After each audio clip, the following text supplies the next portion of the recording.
Good day. We are the students of BSMB Bio 2, and today we present our laboratory activity on thermoregulation.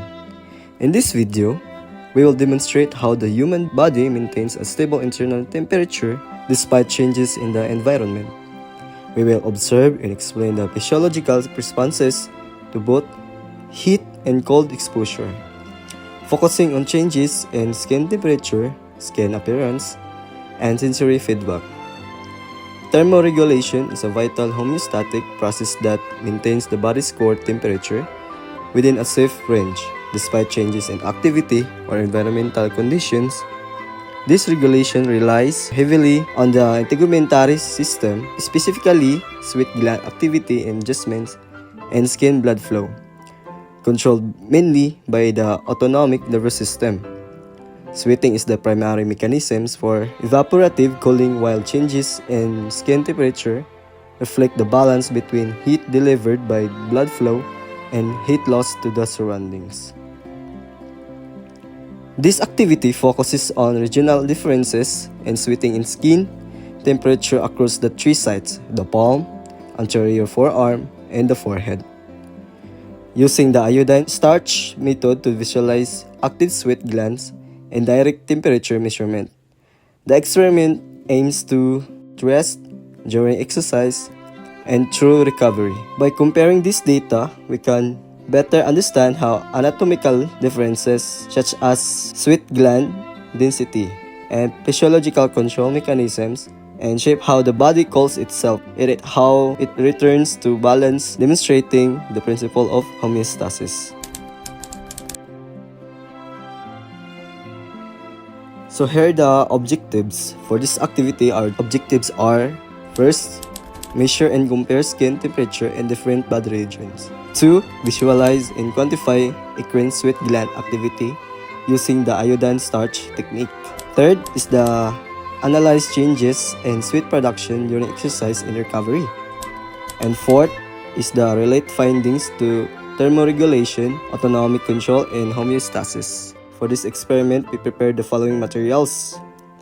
First material is the iodine solution in starch powder or cornstarch. 2 is the cotton swabs, skin safe marker and ruler. Then third is transparent grade or acetate sheet. Then fourth is the infrared thermometer or digital skin thermometer. Then fifth is the stopwatch, alcohol wipes, gloves and tissue paper. Then 6 exercise step, jump rope or floor space for stepping or jumping jacks. And lastly is the data sheet and camera or phone for documentation.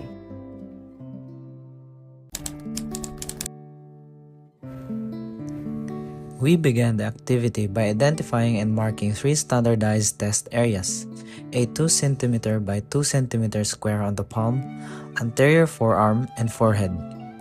Each site was first cleaned with alcohol wipes and allowed to dry completely to remove oils or dirt that might interfere with the test. Next, we measured baseline skin temperature at each site 3 times, calculating an average value to ensure accuracy. Then, we applied a thin layer of iodine solution within each marked square and let it dry. Once dry, we lightly dusted starch powder over the area. Where sweat is produced, the moisture reacts with iodine and starch to form distinct dark blue or black spots, marking active sweat glands. We counted these spots to record resting sweat activity. Following baseline measurements, the subject performed 5 minutes of moderate, standardized exercise, which is stepping at a constant pace to raise body temperature and trigger thermoregulatory responses. Immediately after the exercise, we quickly remeasured skin temperature and recounted sweat spots in the exact same marked areas. We repeated these measurements again at 3 minutes and 5 minutes into recovery to observe how the body returned to its resting state. Throughout the process, we ensured consistency, using the same size test squares, keeping time precise, and maintaining steady exercise intensity. This standardization helped ensure that any changes we observed were due to actual physiological responses rather than differences in how measurements were taken. Question 1. Which body region showed the highest sweat gland activity and why? The forehead typically showed the highest sweat gland activity in this experiment. This is because the forehead has high density of ingrained sweat glands that are highly responsive to increases in body temperature during exercise. Blood flow to the skin increases in sweat production is strongly activated in this region to promote cooling through evaporation. Why is the palm often highly responsive in sweat tests? This is because it has a very high concentration of sweat glands, specialized sensitive nerve supply, and thin skin with no hair, so sweat becomes visible quickly. It also responds to both thermal and nervous signals, making it highly reactive. How does skin temperature reflect both heat delivery and heat loss?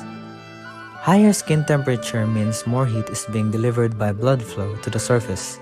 As sweat evaporates, temperature drops, showing heat is being lost. It is a balance between how much heat comes to the skin and how much leaves it. What role does the autonomic nervous system play in sweat secretion? The sympathetic division controls sweating. It sends signals that release acetylcholine, stimulating glands to secrete sweat. This is an involuntary reflex triggered when the brain detects rising temperature and stops once balance is restored. Why should area size and exercise intensity be standardized? Standard size ensures counts are comparable. Fixed exercise intensity ensures changes come from regional differences, not how hard the subject worked. This removes variables and makes results reliable and valid.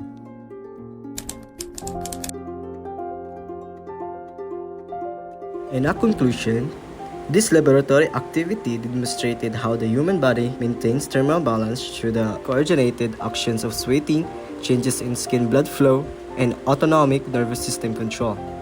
Among the tested regions, the forehead showed the highest sweat gland activity due to its dense eccrine gland dispersion and strong thermoregulatory role, while the palm has highly responsive because of its specialized nerve supply and sensitivity to both thermal and emotional stimuli.